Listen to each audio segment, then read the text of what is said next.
Okay guys, so Nanoweave Armour. It's a suit slot that has taken a couple of forms over the years of Planetside 2's lifespan, but it is without a doubt the most powerful suit slot to have ever existed in the game. And it's a topic that has sort of thrusted its way into the spotlight of the wider community as of late. I've only recently just been made aware as to how intense the conversation has been surrounding this suit slot beforehand as well, and it's been interesting reading up on all of that content as well. But after all has been said and done, it turns out it's getting the attention of the developers with the upcoming new player experience update. So, g'day there once again viewers, this is your mate Kamikaze78 here, and today guys, we're going to be putting Nanoweave Armour under the microscope and work out just how impactful it is to the current gameplay loop, its effects, and ultimately, why I think a nerf is necessary.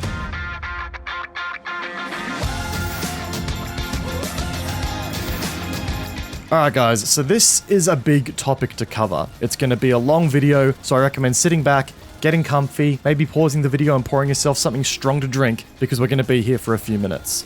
There's no denying that Nanoweave Armour is very much a part of the meta in Planetside 2 right now, and is something that affects many aspects of the game and its perceived balance. And I put an emphasis on the perceived word there, because one argument that I have heard a lot lately is that the game is balanced around Nanoweave Armour existing, which couldn't be further from the truth. A lot of the core damage models in the game have been in the game since launch, and while the same can be said about Nanoweave Armour, it has also had a different form that was admittedly even more disruptive than what it is today.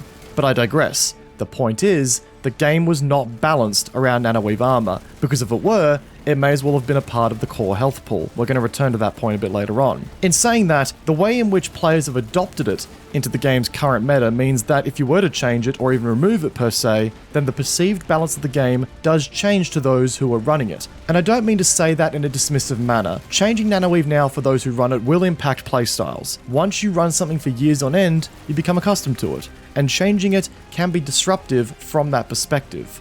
All of this stuff is stuff that I want to consider as we get into the video and discuss the pros and, admittedly, the short list of cons of nerfing Nanoweave Armour. But let's firstly take a look at the numbers and talk about exactly what this slot actually does. Nanoweave Armour is a suit slot that will offer a 20% damage reduction to all incoming fire against body shots to your character from certain damage types. Now, I won't go through the whole list here, but the upgrade tree with all the respective details is on your screen currently. Overall, it's primarily direct damage sources, but its big effect here is clearly the small arms fire damage reduction, which effectively means that all direct fire infantry weapons in the game are subject to the effects of Nanoweave Armour. So yeah, that's a pretty big bonus to have. If you and another player start shooting at each other at the exact same time, with the exact same weapon, with the exact same accuracy, the player wearing Nanoweave Armour in the equation is going to win because they will be taking 20% less damage on their person. It really doesn't take a science whiz to work out exactly why this suit slot is such a common pick, but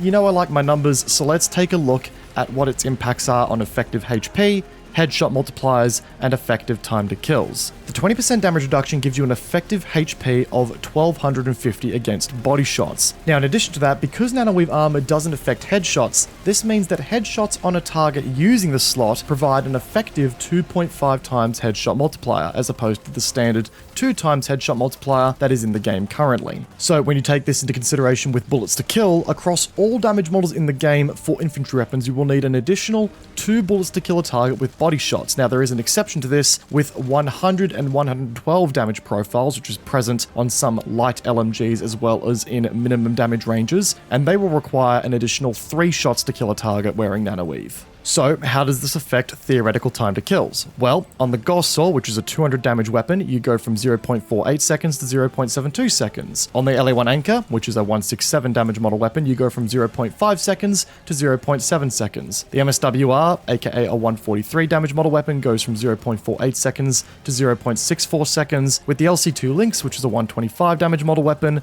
going from 0.47 seconds to 0.6 seconds. And I want to specify quickly that these time to kills are based on perfect body shot accuracy with no bullet travel time in play. And what you'll notice here is that the effect of Nanoweave Armour grows as you climb up the chart of how potent each shot is. Why is this the case? Well, the weapons that are balanced around having heavier damage payloads per shot often fire much slower by comparison to the other lower damage weapons. So naturally, it's going to take them a much longer time to make up the difference of those additional shots by comparison to a weapon that just spews rounds like nothing else. Now yes, when you look at these numbers, the difference seems minimal at best. I mean, between Nanoweave Armour time to kill and normal time to kill, the worst gap that we have is 0.24 of a second.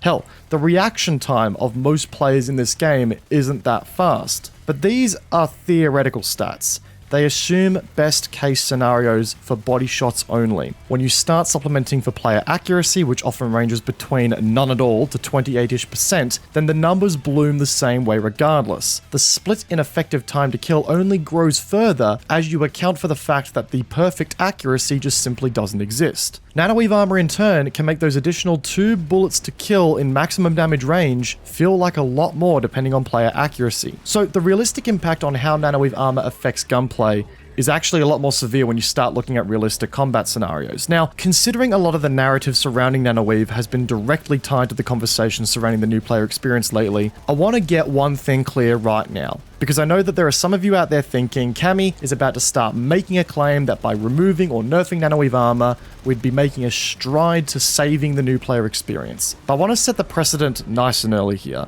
Any changes that do take place to the Nanoweave Armour suit slot should be done so not exclusively to the benefit of the new player experience, but to the benefit of the entire game. Allow me to explain. Nanoweave Armour's effects in a straight 1v1 engagement only make an impact if the accuracy of the user going against the Nanoweave Armour wearer are comparable in the first place to their opponent. In other words, if a brand new player comes to the game and they simply aren't hitting half their shots, a 20% damage reduction of 0 damage is still 0 damage. And Planetside 2 is unique in the sense that it attracts a lot of MMO players, not just traditional first-person shooter players, due to its genre crossover and free-to-play nature. So yeah, a good portion of players that come to this game do end up being people with little to no experience in that sort of environment. Even if a new player does come to the game with previous experience from another first-person shooter title, it's still going to take a bit of time learning the nuances of Planetside 2 weapon handling to the point where they can reliably hit their shots, all the while dealing with the sensory overload that this game is for the first few hours of gameplay. So while yes, Nanoweave Armour is going to contribute to the perceived I dumped half a mag into somebody only for them to not die and murder me in half a second, it's not the root of the problem, and changing it won't completely eliminate that perceived skill gap that new players face in their first few hours. They're still going to get beamed by headshotting lunatics out there. However, if we change the narrative of the conversation back to discussing the wider scope of Nanoweave Armour's impacts, the impact that you see when a player transcends from being complete potato aim to someone who can reliably control a weapon and land consistent body shots while bursting correctly, then I think there's some validity to the argument that needs to be explored that Nanoweave Armour needs some adjusting. And it's this side of Nanoweave Armour's effects on the wider game that I draw some problems with. Once a player gets to the point where they can hit at least the majority of their shots, then the next big step is to primarily start going for headshots to maximize your time to kill and your efficiency in battle. I don't think there's any denying that. And I don't want to nerf skill and take that away from the game. It's why I've always been an advocate for the universal headshot multiplier of 2 times for most weapons remaining in the game as it is, with a couple of exceptions, you know. For example, the Cobalt anti-infantry weapon that can be equipped to vehicles. That shouldn't be dishing out headshot damage, in my opinion. The 2 times headshot multiplier is pretty universal for headshot multipliers across shooters. It's almost expected that you find it in a shooter game that you pick up nowadays. And it's plenty reward enough, especially in the Planetside 2 ecosystem, where the time to kill is already relatively long when compared against other first-person shooters. But when you go ahead and add in an additional damage resistance that further punishes the body shot damage and makes headshots even more powerful by comparison, it creates an extension of the skill gap where it simply does not need to exist. I've heard arguments repeatedly that Nanoweave Armour protects newer players because they take less damage. This couldn't be further from the truth. It actually protects the veteran players who come across a less skilled player who can only reliably go for body shots, which then just gives that higher skilled player a wider window of opportunity to chain headshots and smoke said opposition. It also means that the veteran player will be next prepared for the next engagement, and the next,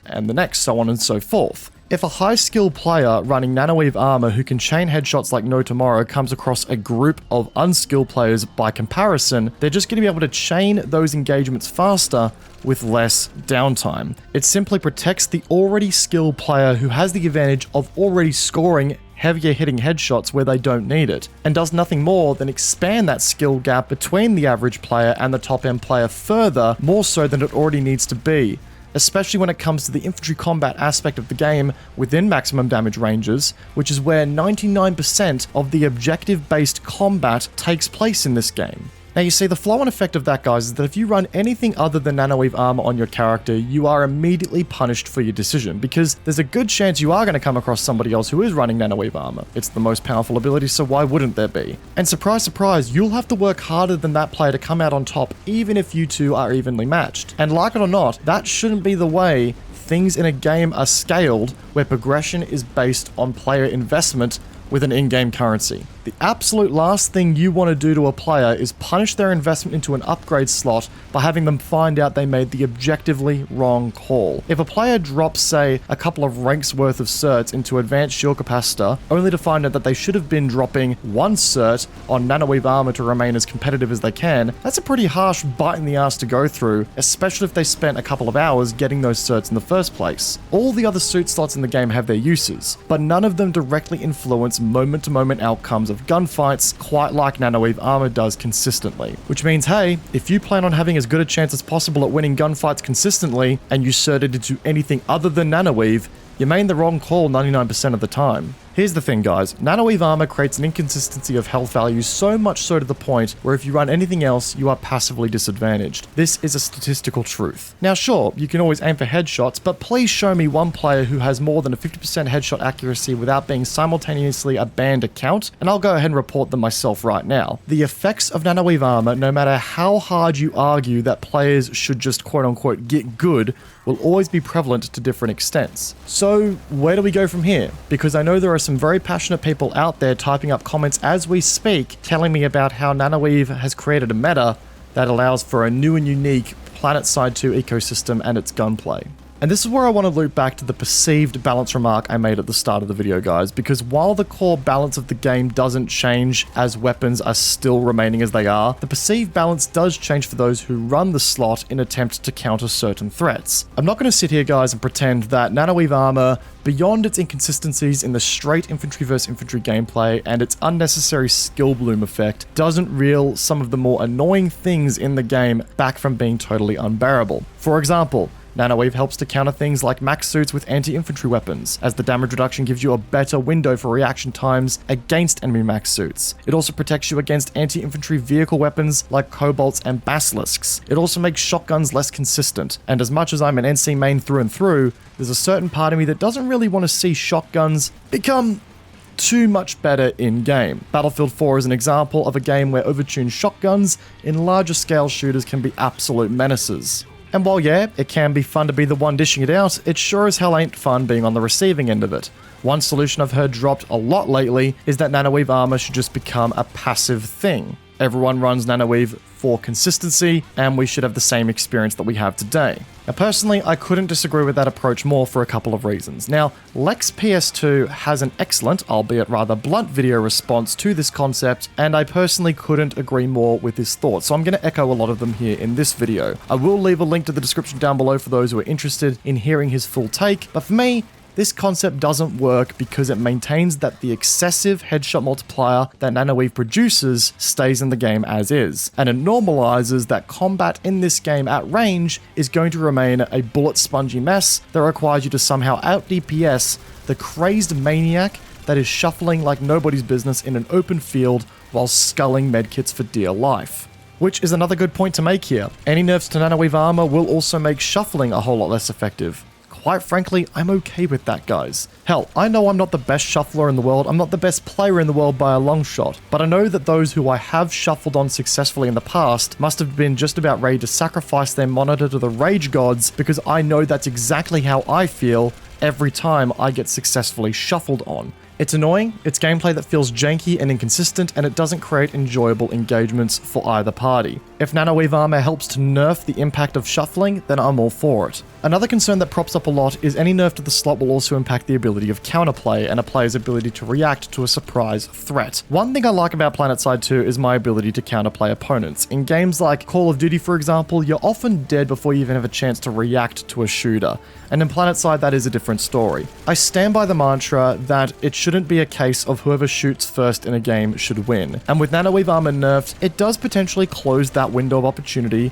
slightly, for reactions to flanks and such. But guys, Planetside 2's effective time to kill when you take into consideration the less than perfect accuracy, muzzle travel time, and limb-based damage multipliers is already superbly lengthy when compared against other first-person shooter titles. The room for counterplay, where counterplay should exist, is already wide open at its core in Planetside 2. If you're a player on the ground and a light assault outflanks you and chains you with multiple body shots and a couple of headshots, he should be able to secure that kill. It shouldn't be an opportunity for you to start Harlem shaking in front of him, chugging medkits, hoping he would run out of ammo before you can beam him in return.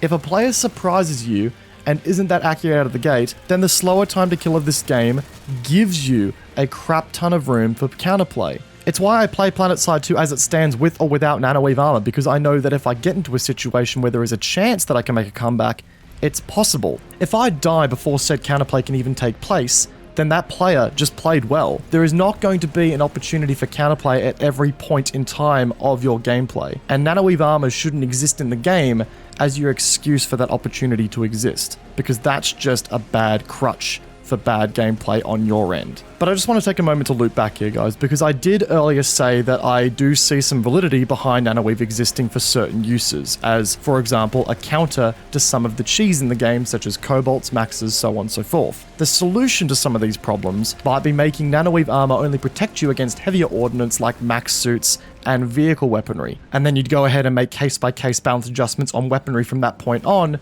just as a potential concept. It keeps the reductions against the more spammable threats in check, all the while keeping the core infantry versus infantry gameplay more consistent, and solves the rest of the problems that Nanoweave Armour currently brings to the table. A nerf to a 10% damage reduction has also been floated, and while that would produce less extreme results of the current issues we have now, it would still produce said issues nonetheless, and is not really a route I would like to see taken. Personally, I'd like to see Nanoweave Armour only impact heavy weaponry in the form of vehicle anti-infantry weapons and max suit anti-infantry weapons, and any other weapons that may fall within that sort of infantry farming category.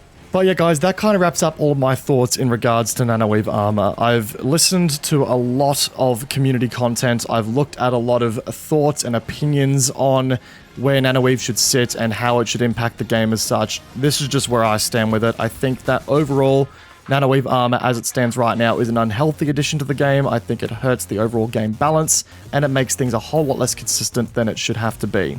If you guys happen to enjoy the video, be sure to backhand the like button, and I'm sure some of you didn't like it, so make sure to go ahead and let me know with that dislike button as well, guys. Nonetheless, I don't really mind what you decide to do. Let me know in the comments down below what your thoughts are on Nanoweave Armour. Do you think I hit the nail on the head? Do you think I'm off by a country mile? Let me know. And as always, guys, you can find my social media links in the description down below, including my Twitch, Twitter, and Discord. Hope to see you guys on those platforms as well.